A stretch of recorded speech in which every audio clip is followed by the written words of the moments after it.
After two unimpressive debate performances and a week of rather incredible gaffes, former Vice President Joe Biden is still atop the polls, for now.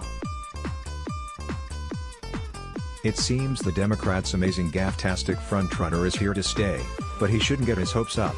The latest Suffolk University/Boston Globe poll found Biden in the lead in the early voting state of New Hampshire, but that support may be rather soft.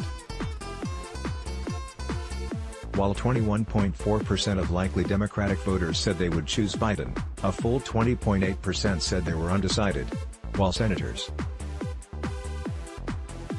Bernie Sanders, I Vermont, Elizabeth Warren, D-Mass, and Kamala Harris, Democrat California, trailed Biden with 16.8%, 13.6%, and 8% respectively. Any of them could catch up quickly when there are so many undecided voters. This poll came before the most recent, and embarrassing, string of gaffes in Iowa last week.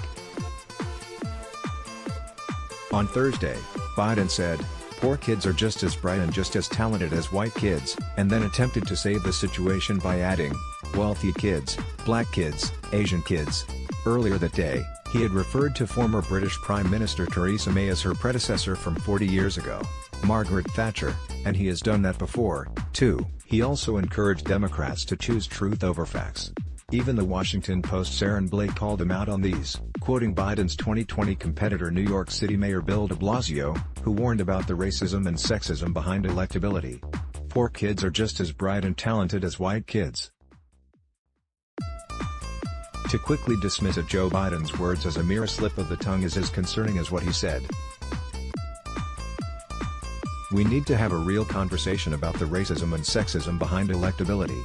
https://t.co/pcl60gm. Bill de Blasio, at Bill de Blasio, August 9, 2019. The gaffes continued, however, with Biden claiming that there are at least 3 genders, before grabbing a young lady's arm when she asked, "What are they?"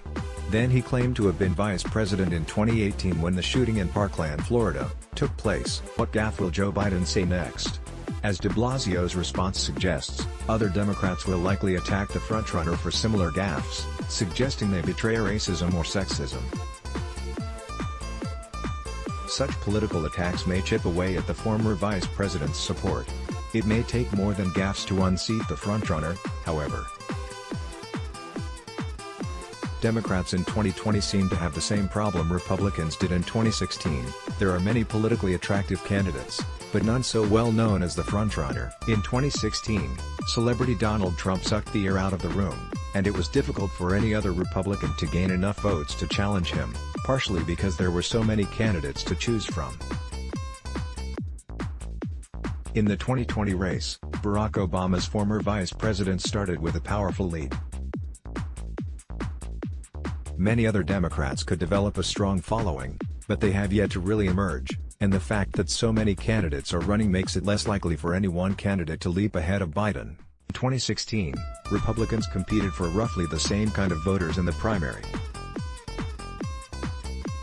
In 2020, Bernie Sanders and Elizabeth Warren are fighting over the hard-left policy wing. Sanders, the 2016 runner-up who stands in second behind Biden in many polls, would seem a natural pick for the nomination, but Democrats want someone younger and more inspiring. Iowan Democratic chairs have said Bernie Sanders' campaign is running on fumes from 2016. Warren appears to fit the bill as his replacement, but Sanders still has enough support to keep her well behind Biden.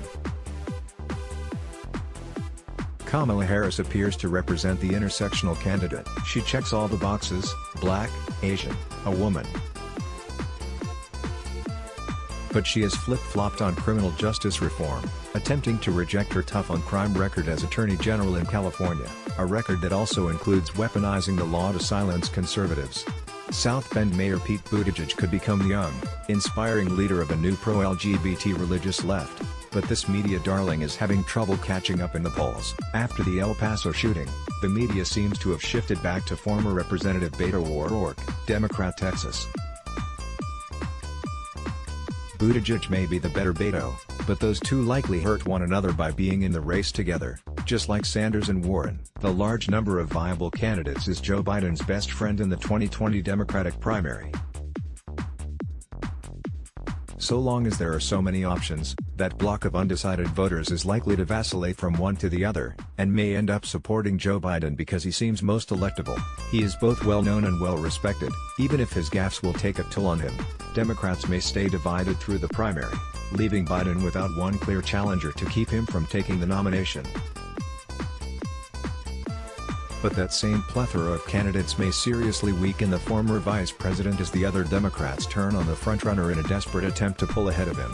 Democrats may need the Gaffetastic Frontrunner to pull off a vanishing act, but with so many other candidates in the race, they may not be able to say goodbye to Joe Biden until November 2020. Follow Tyler O'Neill, the author of this article, on Twitter at @Tyler2O'Neill. Let's block ads.